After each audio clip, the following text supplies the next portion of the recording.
Good morning, good evening, friends. Welcome to my channel Ek Kitab Se Ek Moti, which in English means a pearl or gem from one book.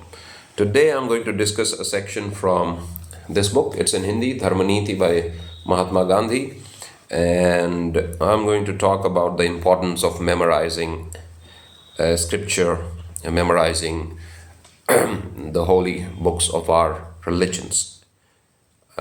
So I'll discuss these concepts.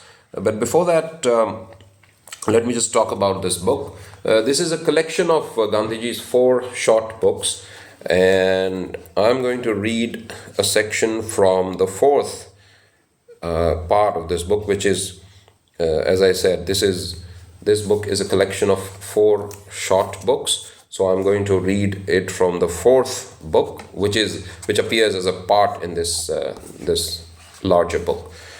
So that is called Ashram Vasiyon Se in Hindi, which I think can be translated thus, to the ashram members. So I think let me discuss the main concept now. I'm sorry. The title in Hindi is Geeta Kanth Karo, that is, memorize the Geeta. Now I'm not going to read the entire thing in Hindi. I'm just going to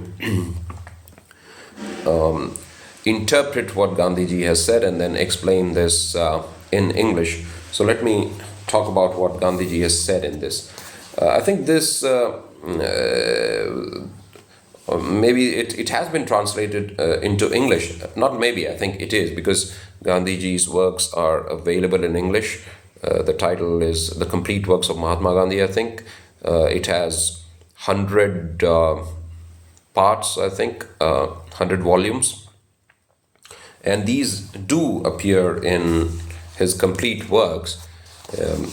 But since I don't have a hard copy of that book, I thought I'll just interpret his message for those who are listening to this video, so that they too benefit from it. But I'm sorry, if you want to read the complete works of Gandhiji, I think his books are available online. I think the government of India has also uploaded it on its on one of its official websites, if I'm not mistaken.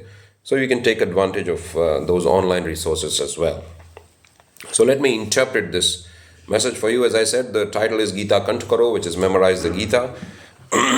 Now let's try to understand what Gandhiji is trying to say in this short piece of writing. So Gandhiji says in this that we should try to memorize our scripture. He primarily talks about the Gita because the Gita was for him a spiritual dictionary, but he does mention in this that depending on the book that you consider your holy book or your spiritual guide, you memorize that. So regarding memorizing scripture, there are a few things that we need to bear in mind. The first thing is we should memorize the entire scripture, or if we are unable to do that, memorize at least a part of it. Now, the Gita can be memorized because it's just 700 verses, but there might be holy books that are larger and they might require a lot of time. So you decide whether you want to memorize the entire scripture or just some portions of that. But the idea is that at least a portion or the entire book should be memorized. And the other thing is, should we memorize these books in the original language in which these were written, or should we memorize them in a modern language? That is, should we memorize these texts as they appear in their original form, or should we memorize their translated versions? Now, let me first talk about the KJV, the Authorized King James Version. So, in England, they used to have these Latin versions of the Bible, if I'm not mistaken, and the original language of the Bible is Hebrew, Aramaic, and Greek. but I think the Latin version was also very popular in Europe. So King James decided that there should be a version that was in English and that was beautiful. That is, its word choice and sentence structure should be appealing, and Holy Scriptures deserve a beautiful language. I mean, they should be translated in the best version of the language that is in prevalence, or that's used by the modern public. I mean, I'm talking about the 1600s actually. The KJV appeared in its final form in 1611, I think. So King James appointed a group of scholars, 50 or so, I think, and he instructed them to produce a translation that was easy to understand, that was in modern English, and that had a lofty style, and that could be used in public worship and private worship. And so this committee came up with this excellent translation, the King James Version of the Bible. That became very popular among the masses, and even among the educated citizens of Britain.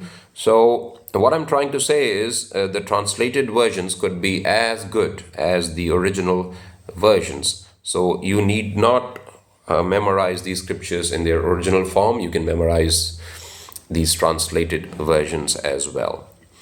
The only thing that we need to be careful of is this.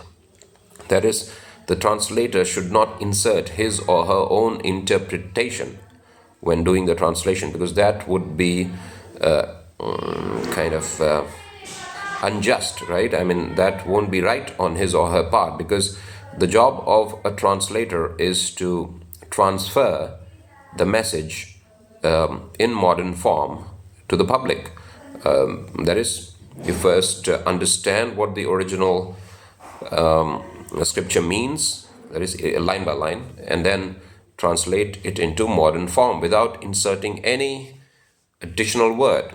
If there is a need to add an additional word in order to make the meaning clear, those words should be indicated clearly in some way to make them stand out, to make them distinct from the remaining portion of the text. So, for example, in the King James Bible, you'll see these texts that are italicized, italicized, so they appear slanted. So you easily understand that that has been added, and that's not in the original scripture. The advantage of this is that it helps us use our own brains when trying to understand the original scripture. So, for example, if you take the English translation of the Bhagavad Gita and you want to memorize it in English or in any other modern language, you should ensure that the translator hasn't added anything extra. Now, how do you do that?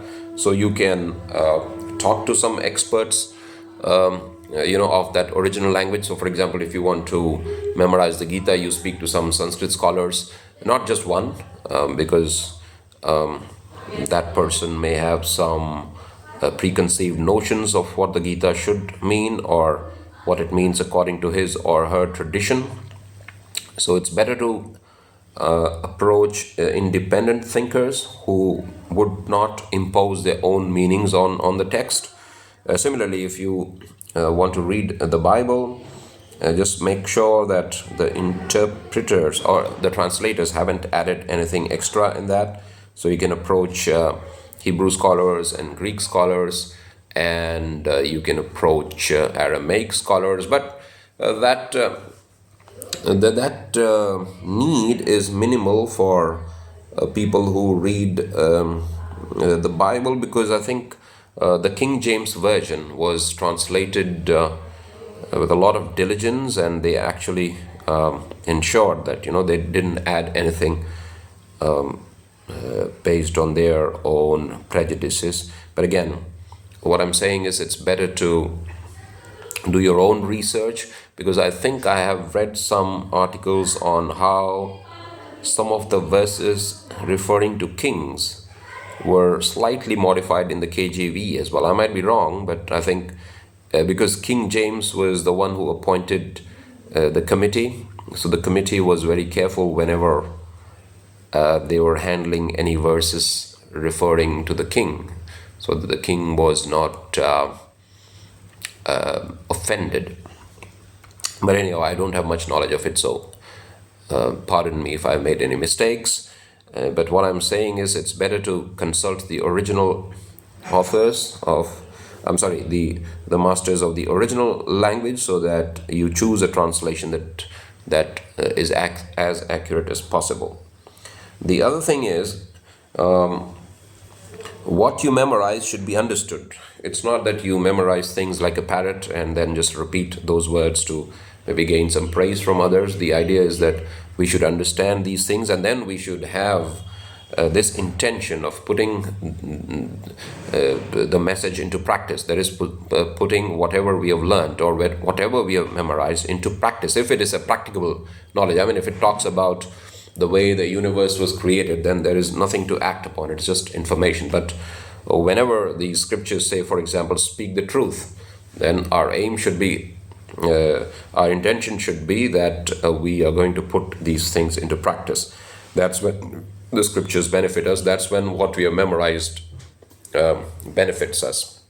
So that should be our intention. The other thing that Gandhiji mentions in this passage, or in these passages, is this: that is, if we have memorized the scripture, then God forbid if we lose our eyesight, or we lose our ability to hear, or we lose our book because of a fire or some other natural disaster, we still can retain that message in our minds. And as long as we have this intelligence, as long as our intellect and brains are functioning, we can take advantage of the things that we have memorized. And the other thing that Gandhiji mentions is this: that is, our forefathers, ancestors, followed this practice of memorizing certain portions of scriptures, precisely because in times of trouble, these ideas just cross our minds, or just run through our minds, and we are able to face the situation effectively.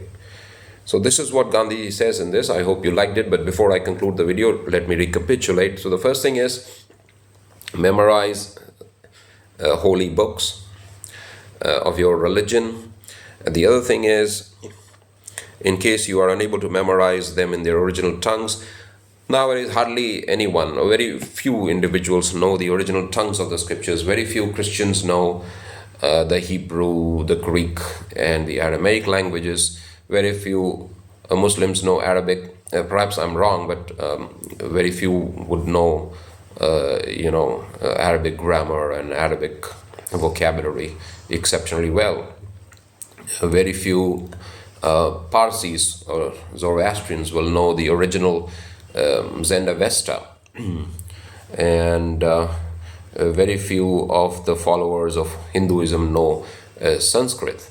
So what we can then do is we can take a well written translation and then memorize that. But as I said, when reading translations, it's very important to make sure that the translator hasn't added his or her own interpretation.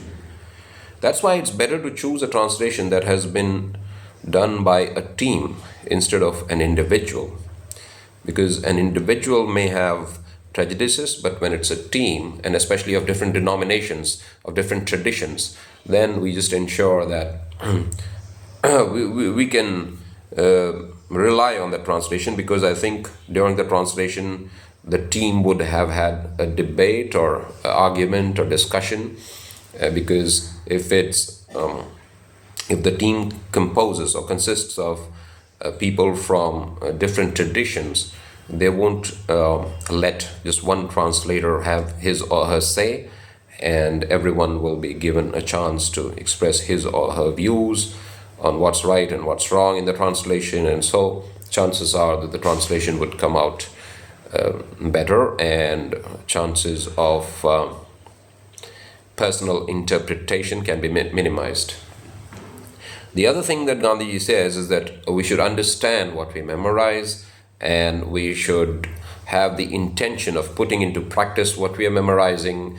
And if we lose our eyesight, God forbid, or our hearing ability, or if the book catches fire and is destroyed, or there is some other natural disaster that causes a destruction of our books, we can still retain that message as long as our intellect is functioning, and we can follow our ancestors because they too had this practice of memorizing scripture.